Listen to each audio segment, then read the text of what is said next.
আমরা মোবাইল কোর্টে আসছিলাম, হ্যাঁ, বিএসটি থেকে আসছি। আপনাদের অফিসটা কোথায়? আমাদের এখন লিফটের 5 লিফটের 5-এ।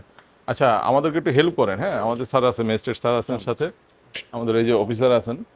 আর হলো আমরা একটু মানে জাস্ট দেখবো, আমাদেরকে একটু জাস্ট আপনারা হেল্প করেন, হ্যাঁ। শিওর, অবশ্যই আপনার ম্যানেজমেন্টে যারা আছে ওনাদেরকে একটু আসতে বলেন, ঠিক আছে? এখানে আসতে বলেন, এখানে আসতে বলেন, সমস্যা নেই। প্রোডাক্ট এখানে আসুন। মনে করেন যে আপনার এসি আছে, ব্লেন্ডার আছে, ওয়াশিং মেশিন আছে, ফ্রিজ আছে, যা যা আছে, যেমন প্রতিটা আইটেমেরই, যেমন এসির আপনার বিভিন্ন 15টা 20টা বা 10টা ব্র্যান্ড আছে। এই তালিকাটা আপনাদের কাছে নাই? আমাকে এর দেন, আপনার কি কি গুডস আছে, কোন কোন ব্র্যান্ডের আছে, জাস্ট আপনি চারটা দেন আমাকে। Blender, induction cooker, electric kettle, electric iron, geyser, ছোট আইটেম ফ্যানগুলা। শুধু আপনার এটা কয়তলা এগুলো? তিনতলাতে আছে, তিনতলাতে আছে। ওকে, ওটা আমি ঠিক আছে। আপনাকে দেখাচ্ছি। কথা হলো প্রোডাক্টের ট্রেসিবিলিটি থাকতে হবে। অবশ্যই, আপনি যদি আপনি হলেন সেকেন্ড পার্টি, ফার্স্ট পার্টির কাছ থেকে নিয়ে যদি আপনি ট্রেডিং করেন, ওকে ফাইন।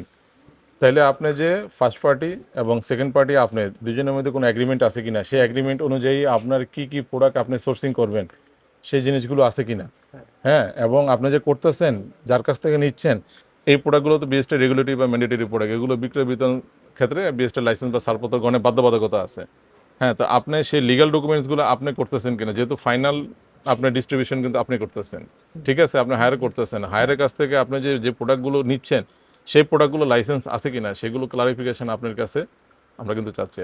আর যদি কোনো আপনার যদি সরাসরি যদি আপনি নিজে ওপেন মার্কেট থেকে বা কোনো প্রোডাক্ট যদি কিনে থাকেন, তাহলে কিন্তু আপনার নিজের ছাড়পত্র লাগবে, ঠিক আছে? এটার কারণ কি আমি বলি আপনাকে। ধরেন আপনি যিনি ইম্পোর্টার, ওনার কাছ থেকে আপনি নিচ্ছেন কিনা ওইটা ডকুমেন্ট দেখাইতে পারলে তখন আমরা বুঝবো যে না, প্রোডাক্টটা ঠিক আছে, জেনুইন।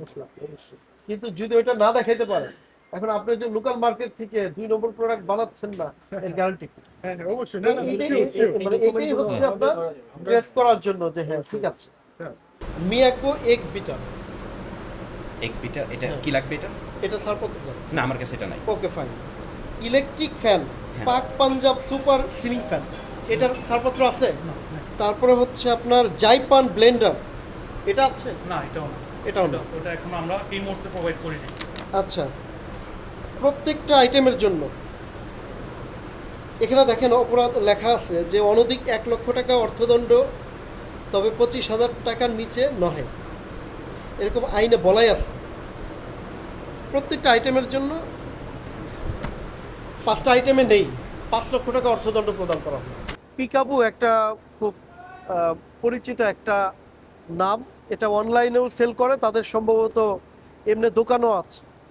তো এই পিকাবু প্রতিষ্ঠানে আমরা মোবাইল কোর্ট পরিচালনাকালে আমরা দেখতে পাই যে অনেক বিদেশি ব্র্যান্ডের, যেমন প্যানাসোনিক, তারপর ফিলিপস, জাইপান, মিয়াকো, তারপরে হচ্ছে পাকিস্তানি সুপার এরকম একটা সিলিং ফ্যান, এই পণ্যগুলো দেখা যায় যে বিদেশি পণ্য বলে চালাচ্ছে, কিন্তু এ ধরনের কোনো ধরনের ডকুমেন্ট দেখাতে পারে নাই।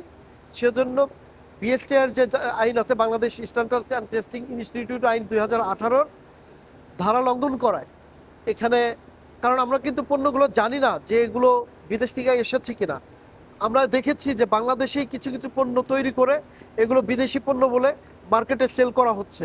এই যে ফিলিপস, প্যানাসোনিকের মতো পণ্য, জাইপানের পণ্য, মিয়াকো, এজন্য এই প্রতিষ্ঠান কোনো ধরনের ডকুমেন্টস দেখাতে পারে নাই। যেগুলোতে দেখাতে পারে নাই মোট 5 লক্ষ টাকা অর্থদণ্ড প্রদান করা হয়েছে, এবং ওনাদেরকে সতর্ক করা হয়েছে যে নেক্সট 1 মাসের মধ্যে সমস্ত তাদের যে ত্রুটিগুলো রয়েছে সেগুলো ঠিক করে নেওয়ার জন্য।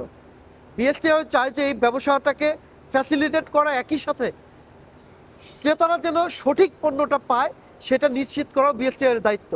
এজন্যই আমাদের পরামর্শ হচ্ছে যে প্রতিষ্ঠানগুলো ব্যবসা করুক সঠিক উপায়ে, নিয়মতান্ত্রিক উপায়ে, এবং ক্রেতাদেরকে সঠিক পণ্যটা এবং ভালো পণ্যটা দিক। ধন্যবাদ।